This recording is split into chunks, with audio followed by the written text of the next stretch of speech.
She walked out with the calm efficiency of someone stepping into a rideshare, not leaving behind 13 years of marriage.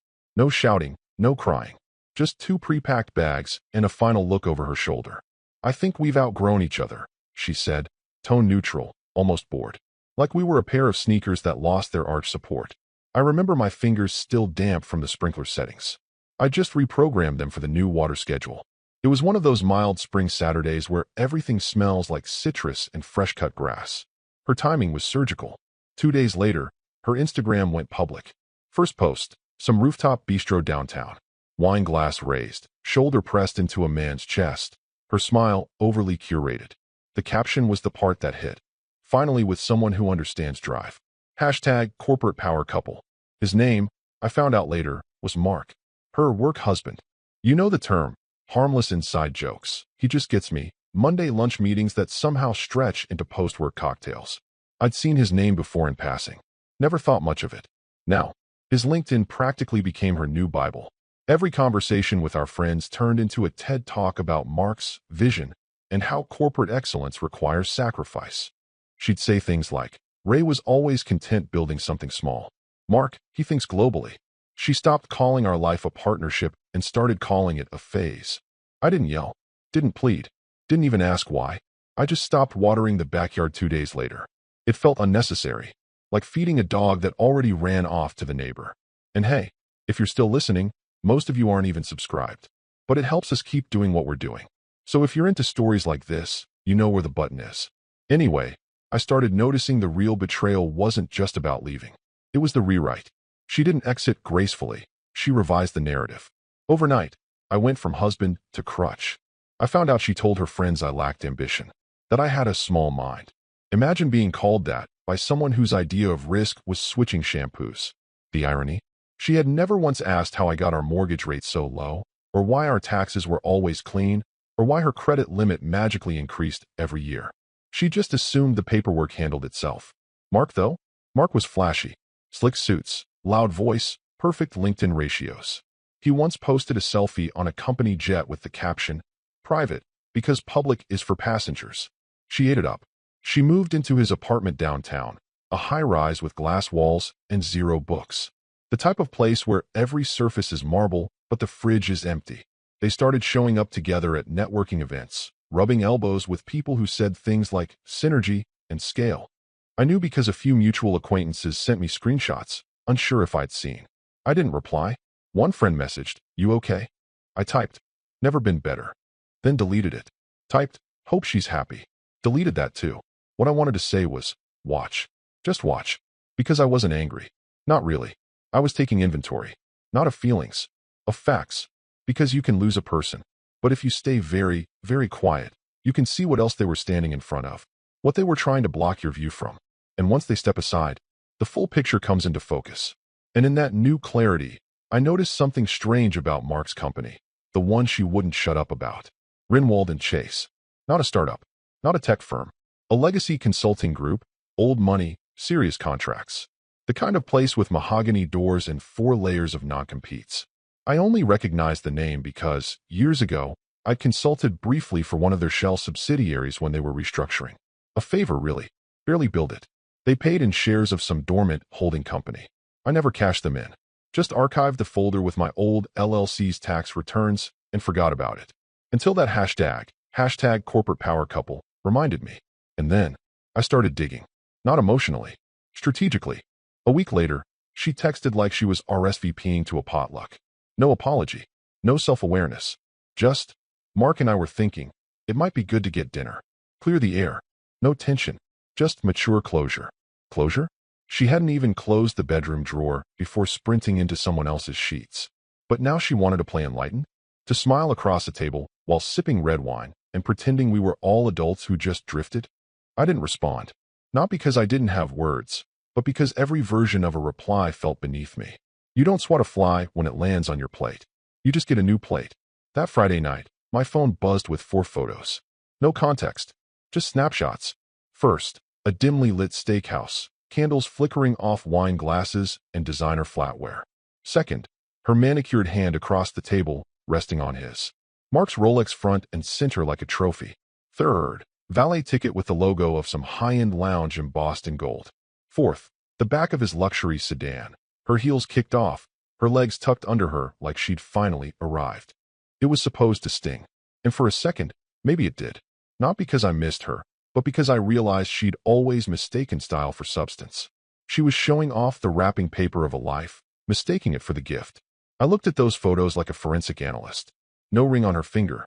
No trace of the person who used to spend Sunday mornings in sweatpants, eating leftover lasagna cold from the fridge. She'd erased it all, deleted the memories, and replaced them with table reservations and filtered smiles. But while she was sipping imported wine, I was sifting through something else entirely, our mortgage folders. You'd be surprised what people forget when they leave. Titles, signatures, old operating agreements. I had a cabinet full of paperwork she probably thought had disappeared into the digital ether. But I don't digitize everything. Some things I still trust to paper, especially leverage. I found our original co-investment file from the duplex we flipped in 2016. A file she signed without reading, back when she said, "Just handle the details, Ray. You're good at that stuff." And I was. Still am. The document had a peculiar clause. One I'd inserted at the suggestion of a client who'd been burned by his ex, something about reciprocal forfeiture of equity rights in cases of undisclosed cohabitation during property holding. It had sounded obscure at the time, a weird hypothetical, but I kept it. And now, she was flaunting a new cohabitation arrangement on social media while technically still tied to two joint properties, one of which I planned to refinance. The other, listed for sale behind her back. She didn't even notice the MLS listing had gone up because her email account had been set to forward to a folder she never checked. I wasn't hiding anything, just not waving flags. I also logged into the old Dropbox folder we used for tax season. She hadn't updated her password in 3 years. In it, joint statements, employment contracts, and her entire resume, right down to the fake community development initiative she claimed to lead. It was a blog with 3 posts, all written in one night. I kept a straight face as I reviewed it all. No rage. No bitterness. This wasn't vengeance. This was excavation. Beneath the surface of our civil separation, she'd handed me everything I needed. Not just leverage, narrative. And I was beginning to understand something she never did. When someone tries to humiliate you publicly, don't clap back. Don't post counter pictures. Don't call mutuals to clarify. Just wait. Because if you're patient and surgical, you don't have to respond at all. The fall writes itself. It was one of those quiet Thursday nights when the silence feels earned. No TV, no music, just the low hum of the fridge and the ticking of the wall clock I'd meant to replace for a year. I was scanning some old invoices, clearing out the last of the paper trail from the house I'd no longer call mine soon. Then my phone buzzed, unknown number. Normally I'd let it go, but something made me answer. "Mr. Dawson," the voice said, clipped, dry, unmistakably East Coast. "I need you in my office. Tomorrow morning. 10 sharp. No introduction. No company name. Just command." I held the phone between shoulder and cheek, still half glancing at an old electric bill from 19. "I think you might have the wrong." "I don't. This is Lawrence Hewitt." My fingers stopped moving. The name snapped me upright like a reflex. Lawrence Hewitt, CEO of Rinwald and Chase. Mark's boss. The top of the chain. I said nothing, processing. "Do not mention this call," he added. "To your ex-wife. Or her associate." There was a pause. Not long. Just enough for implication to settle in. "Can you be here tomorrow?" Sure. "But why?" I finally asked, already knowing I wasn't going to get a straight answer. "Because," he said, "you were listed, and it affects them both." Then he hung up. No address given. No details. Just a name and a time. I didn't sleep much that night, not because I was anxious, but because I was curious. Razor curious. What could possibly connect me to this man, this company, and them? I typed the name into every directory I could access. Law journals, corporate leaks, board registries. Nothing useful. Hewitt was a ghost wrapped in bespoke suits. His company wasn't just wealthy. It was entwined with state contracts, real estate development, and hush-hush advisory boards. The kind of power that doesn't advertise itself. And I, somehow, had been listed. The word stuck with me. Not invited. Not requested. Listed. It implied prior knowledge. Like I'd been sitting in a file cabinet somewhere, waiting for a scenario to trigger my relevance. So I spent the rest of the night preparing, not physically, but mentally. I printed my old consulting invoice from the shell firm that had paid me in partial equity. I reread the clause about silent shareholder standing. At the time, It had sounded ceremonial, like getting a medal for a war you barely served in. But now, I wasn't so sure. At 9:52 the next morning, I pulled into the underground lot of the Rinwald and Chase headquarters. The building was all mirrored glass and stone confidence. No signs, just a subtle RNC etching in the corner window. Inside, the lobby was colder than I expected. Gray walls, tall ceilings, white light. Clinical. Designed to make you feel both insignificant and watched. I gave my name to the woman at the front desk.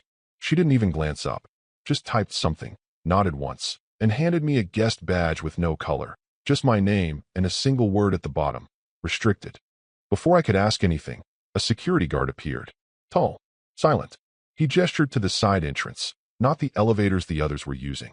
Mr. Hewitt's request, the woman said without looking up. The guard led me past a paneled wall that slid open without a sound. Inside, a private elevator. Stainless steel. No buttons. Just a keycard reader and a tiny display that read level R. I stepped in. The doors closed. And the elevator moved. Not up, not down. Just somewhere. For the first time in weeks, I felt something that wasn't rage, wasn't betrayal. It was anticipation. The sense that something bigger was unfolding. Something orchestrated. I wasn't at the edge of a mess anymore. I was being ushered into its center. And someone was finally ready to show me why. The elevator didn't ding. It whispered.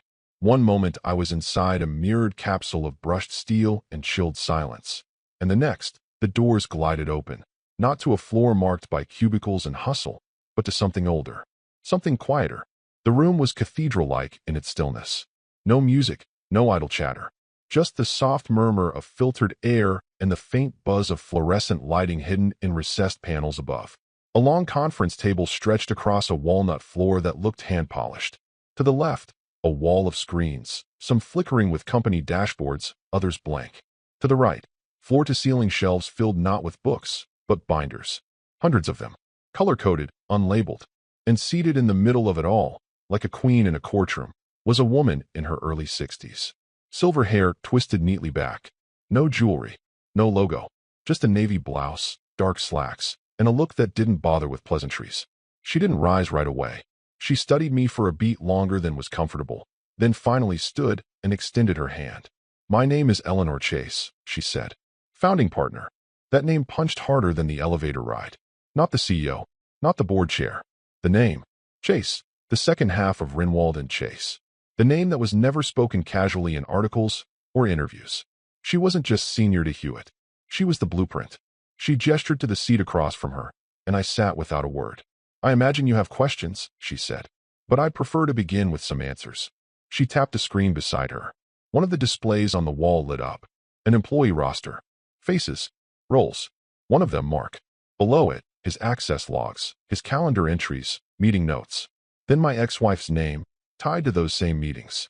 Not tagged as a guest. As a contributor. Mr. Dawson, she said, I'm not here because of you. I'm here because of what your ex-wife and her companion failed to see. She tapped again. A contract appeared. It looked familiar, but only in the way forgotten things do. My signature. My old LLC. And a series of inheritance agreements from a now-absorbed shell company Rinwald and Chase had acquired 5 years ago. I stared. That's mine. You currently own a 12% silent interest in Rinwald and Chase Consolidated Holdings. Through a dormant consultancy we acquired during our offshore restructuring. Your name was never removed. Because, she tilted her head slightly, you never cashed out. I swallowed. Hard. I didn't know it was still active. It is, she said flatly.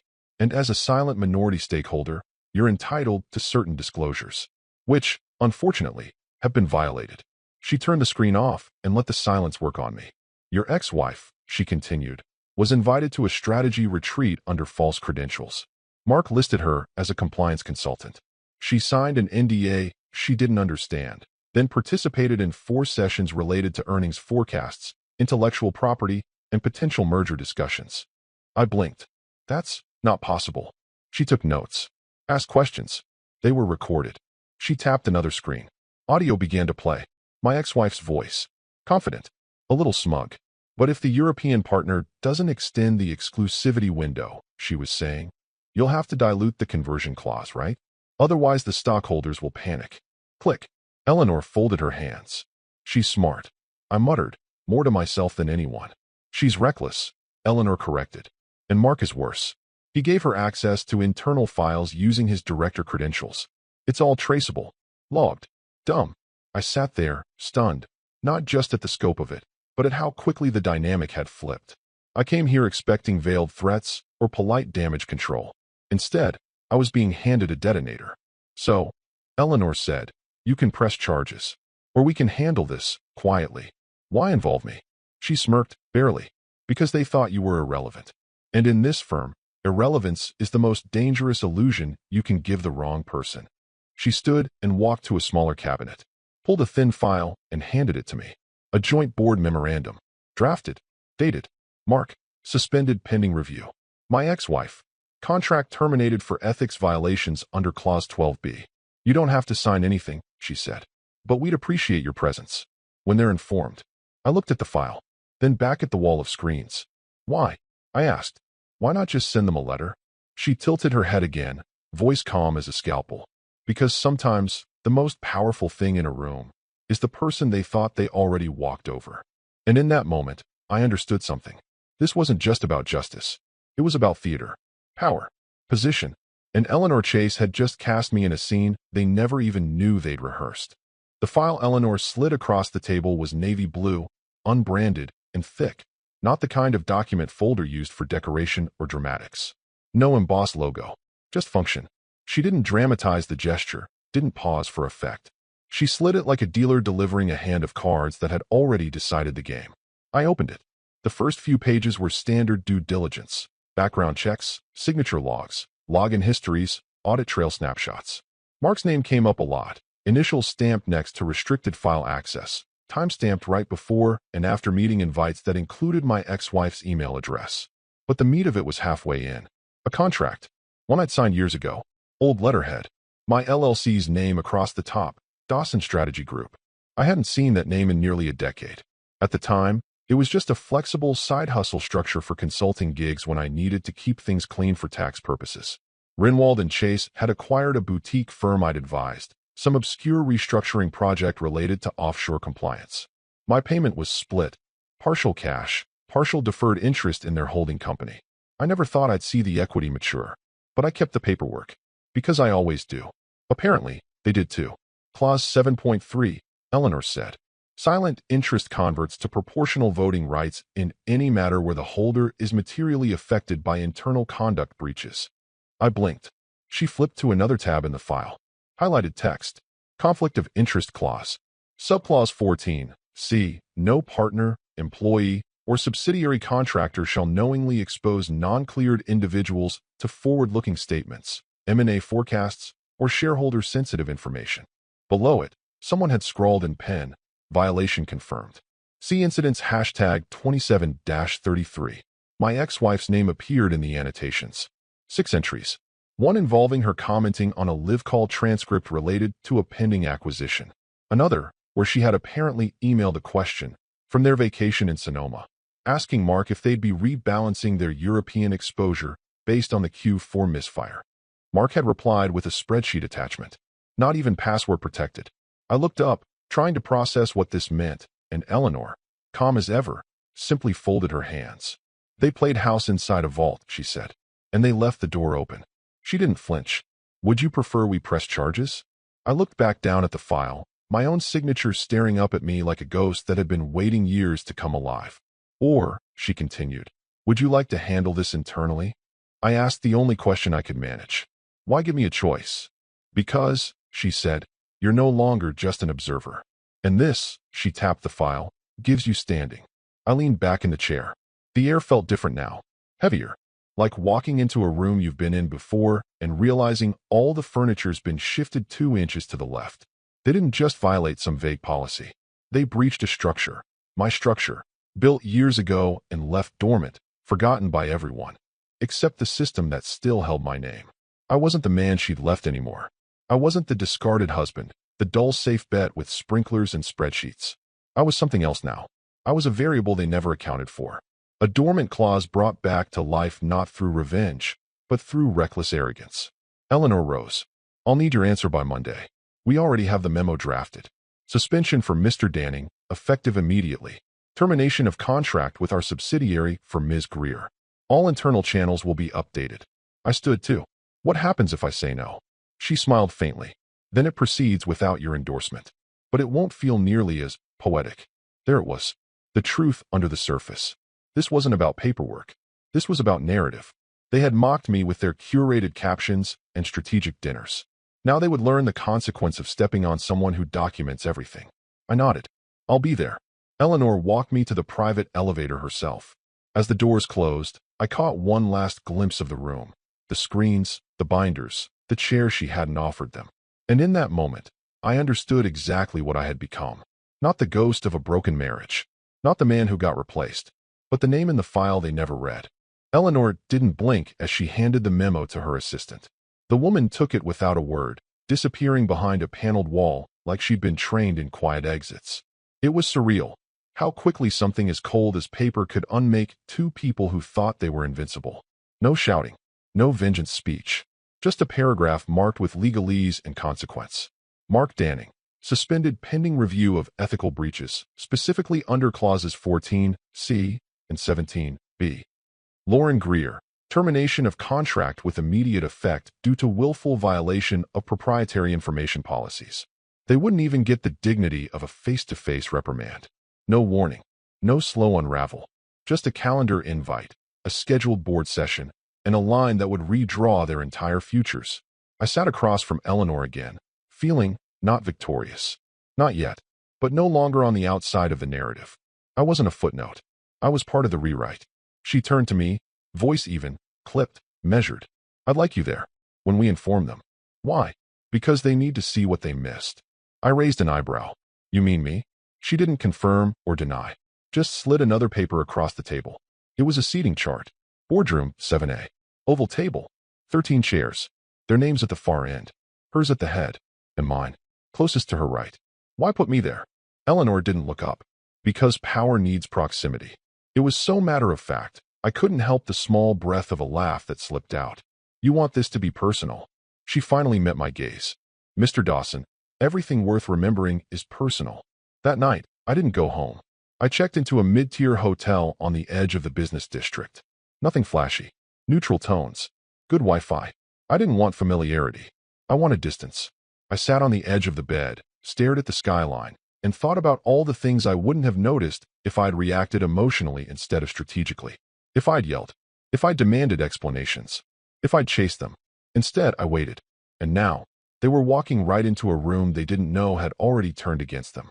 The next morning, I was escorted into boardroom 7A by a silent assistant who didn't make eye contact. The room was colder than expected. Not in temperature, just energy. Tension hummed under the table like a buried wire. There were no windows. Just abstract art. A tray of untouched water pitchers, and an enormous LED screen dark as a void. I took my seat, second from the head, right where the chart had placed me, and waited. 10 minutes later, the door opened.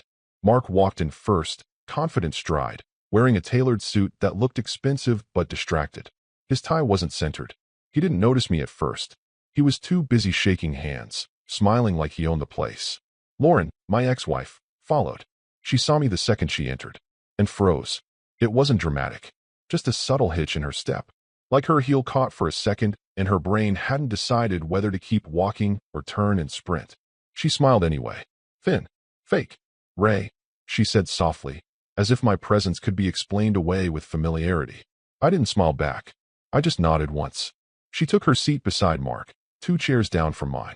He leaned in to whisper something in her ear, probably some inside joke, something about professionalism or optics. Then Eleanor walked in. The room stilled. She didn't say a word until she reached the head of the table, placed her leather-bound notes on the surface, and sat. One tap on the screen behind her, and the LED lit up with 2 words, compliance review. Mark's smile faded. Lauren shifted in her seat.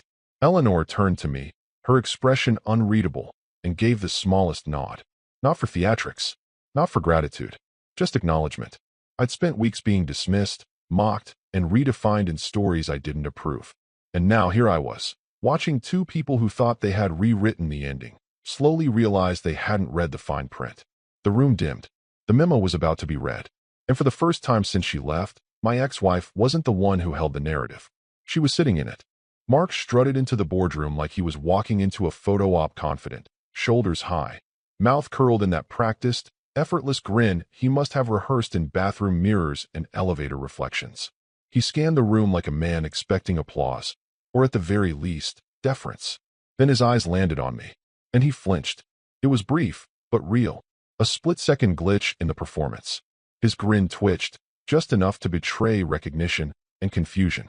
The smile tried to reassert itself, but the swagger had been punctured. Lauren walked in seconds later. Her gaze scanned from Eleanor to the screen behind her, then to me. And that was when the air in the room shifted. You could almost hear it. The way she stopped breathing for just long enough to realize something was wrong. Her lips parted, as if to greet me. But no sound came. She didn't sit right away. She glanced at Mark. He didn't look back. Eleanor, still seated at the head of the table, didn't bother with small talk. No greetings. No introductions. She tapped the screen. The silence broke with the click of an audio log. A recorded conversation.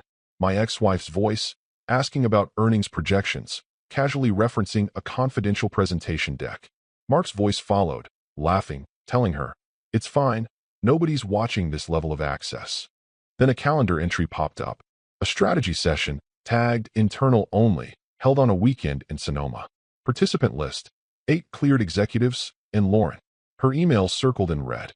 Another tap. More evidence. An Excel file with metadata tracing the download back to Mark's IP. Sent directly to her personal Gmail. The room didn't gasp. It was too corporate for that. Too practiced. But the stillness became suffocating. The kind of silence that eats oxygen and turns paper rustles into gunshots. Mark leaned forward, trying to recover. "I think there's been a miscommunication. Lauren was just observing.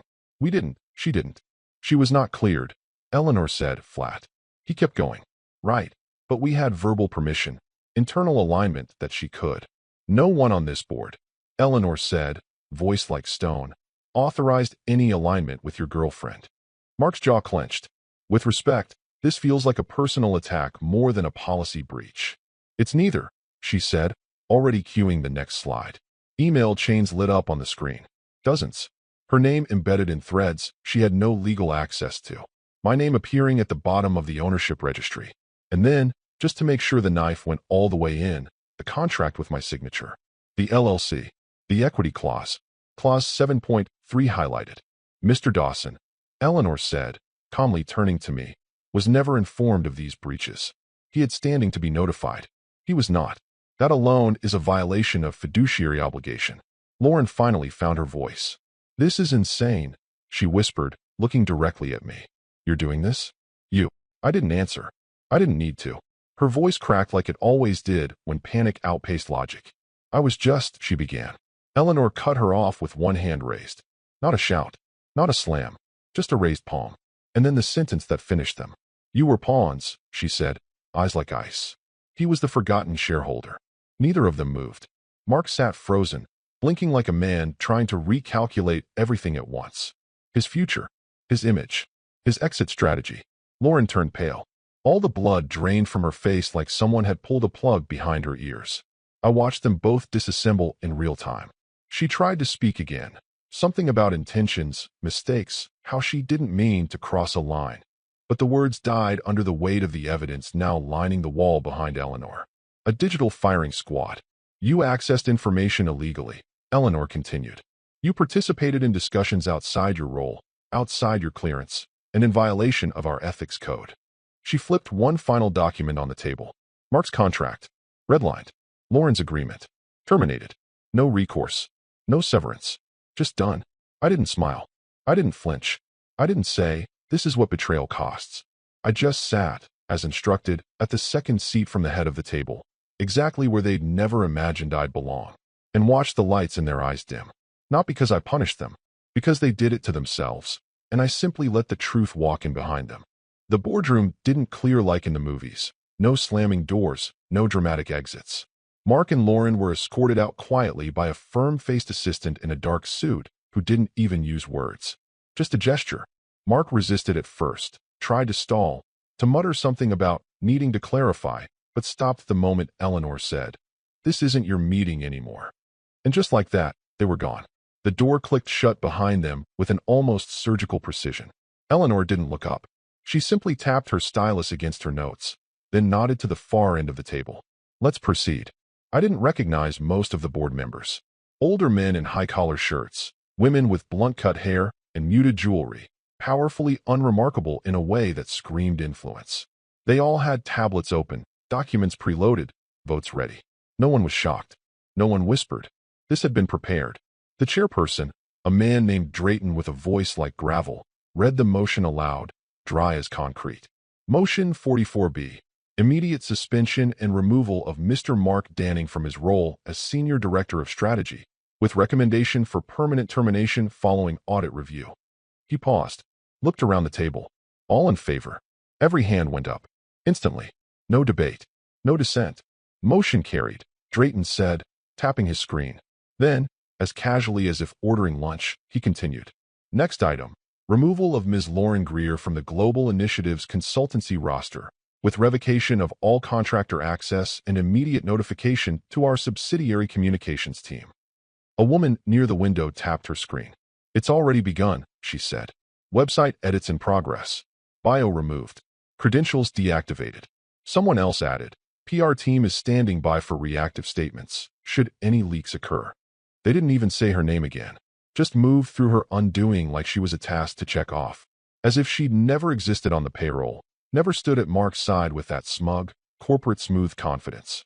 Across the table, Eleanor turned toward me. Mr. Dawson, as a silent shareholder, you are entitled to observer rights during these sessions. Given your proximity to the matter, you may remain for the audit vote if you wish. I nodded once. Said nothing. She slid a form across the table. A single page. It didn't require a signature to be legally binding, but it did require acknowledgement. I picked up the pen. The tip hovered for a moment. Not because I was unsure, but because I realized what this moment was. It wasn't payback. It wasn't even revenge. It was the confirmation that quiet observation had more power than noise ever could. I signed. No flourish. No underline. Just ink on paper. And with that, the wheels turned without me. One board member mentioned a restructuring proposal to fill Mark's seat. Another brought up the ethics retraining schedule for all senior directors. Eleanor never looked at me again during the session. She didn't have to. The message had been delivered, publicly, professionally, and irrevocably. Lauren's name was gone from the internal portal by the time I checked my phone. Her LinkedIn had gone quiet. Mutuals had unfollowed her without fanfare. I imagined her scrolling in silence, watching it all recede like a tide pulling back from a beach she thought she'd conquered. They had broadcast their new life like it was a brand campaign. And now the collapse was even quieter than their debut. By the end of the hour, their names were spoken less and less. The final item on the agenda, a closed session to discuss shareholder engagement strategy. They offered me the option to join. I declined. I made my point. Not by shouting. Not by gloating. By sitting still while my structure, handled what emotion never could. Outside, I walked through the lobby with the same guest badge they'd handed me that morning. No applause. No parade. Just the quiet satisfaction of a man no one thought mattered. Until his name was the only one that did. It was late, close to midnight, when my phone lit up with her name. No block number, no cryptic area code. Just Lauren, as bold as ever, like nothing had changed. I let it ring 4 times before answering. She didn't waste a second. We were building something, she hissed, voice shaky, trying and failing to sound composed. You ruined it. I leaned against the kitchen counter, watching the steam rise from the kettle I'd forgotten to turn off. The house was dark except for the light above the stove, and the silence was almost orchestral. I replied calmly, I built something too. You just didn't see it. There was a pause on the other end, as if she didn't know how to argue with that. Like the words reached somewhere her logic couldn't shield anymore. She wasn't expecting me to sound indifferent, or whole, or tired in that final, resolved way that comes only after you've won the kind of war no one cheers for. You embarrassed us, she snapped. No, I said. You did that yourselves. I just invited a mirror to the table. I hung up before she could respond. The next morning, the quiet collapse began in earnest. Mark's car, a silver German luxury model he loved to post about, was gone by noon. Repossessed. It had been part of his corporate compensation package. He never read the fine print that said it would be revoked instantly upon suspension. The dealership's tow team didn't even give him time to clear out the glove box. I know this because a friend of mine who works in logistics forwarded me a photo. Mark standing on the curb, phone pressed to his ear, watching his status symbol disappear down the street like a stolen crown. That afternoon, the building manager at their downtown condo, leased through a Rinwald and Chase corporate partner, received the termination notice. Lauren had boasted about the amenity package just 2 weeks prior on Instagram. Rooftop pool, 24-hour concierge, private gym. Now she was on speakerphone, pleading for a transition period. Policy didn't allow it. Keys were deactivated by midnight. They had nowhere to go. Mark had burned too many bridges with friends he considered beneath him. Lauren hadn't kept her old apartment. She moved in with him the day after walking out of our house, remember? She ended up at her sister's place in the suburbs. 3 kids, 1 spare bedroom, and a roommate dynamic they'd barely survived in college. I didn't hear that directly, of course, but people talk. And when you fall that hard, the whispers don't ask permission. Mark bounced between 2 friends' couches. Word got around that he was looking for freelance work. Consulting, he called it. But in this city, once you're labeled a liability, even the freelance world stops answering. Their glossy corporate couple fantasy turned into a logistical problem overnight. The wine tasting stopped. The hashtag captions vanished. Her social feeds went dark. His profile, once plastered with photos of downtown rooftops and staged meetings, went private. They had built nothing. Not really. They mistook access for ownership, proximity for power. And when it all got stripped away, there was nothing underneath. No foundation. Just empty charm and borrowed privilege. That evening, I made dinner in silence. Roasted chicken, mashed sweet potatoes, a glass of red. Simple, grounding. The kind of meal people forget to appreciate when they're chasing high-rise validation. I thought about what Lauren had said. We were building something. She really believed that. Believed the dinners, the Instagram photos, the boardroom whispers meant legacy. That a rented view meant elevation. But a structure isn't built with selfies and steak dinners. It's built with silence. With leverage. With patience. I never made announcements. I never posted warnings. I didn't send threats or fight for closure. I just waited for the trap to close. And now? It had. Quietly. Completely. Irrevocably. While they unraveled, I sat in peace, with both hands still on the blueprint. 3 weeks passed. Not quickly. Not slowly. Just enough time for the dust to settle, quietly, as it always does after a controlled demolition. The city kept moving. Deals kept closing. And somewhere in the midst of it all, Mark and Lauren were reduced to nothing more than a lesson. I hadn't spoken to either of them since the call. Didn't need to. Their names surfaced occasionally, always spoken softer now, in the kind of tones reserved for warning stories and boardroom anecdotes that begin with, "You remember what happened to those two, right?" It was a Wednesday morning when the message arrived. A simple email from Eleanor's assistant. Subject, request for presence. Inside, a date, a time, and 1 line. Your advisory packet is ready. No fanfare. No press release. No announcement. Just a quiet summons. When I arrived at the Rinwald and Chase building this time, the guard didn't ask for my name. He just nodded, handed me a security badge without a guest label, and opened the side panel with his keycard. Same private elevator. Same brushed steel walls. But the ride felt different. Last time, I'd gone up with suspicion. Curiosity. The slow, electric burn of retribution blooming beneath my skin. This time, I stood in silence and caught my reflection in the metal. Not triumphant. Not smug. Just steady. Unmoved. I had nothing to prove. Nothing left to chase. I'd been underestimated, replaced, and discarded, only to return not with fury, but with presence.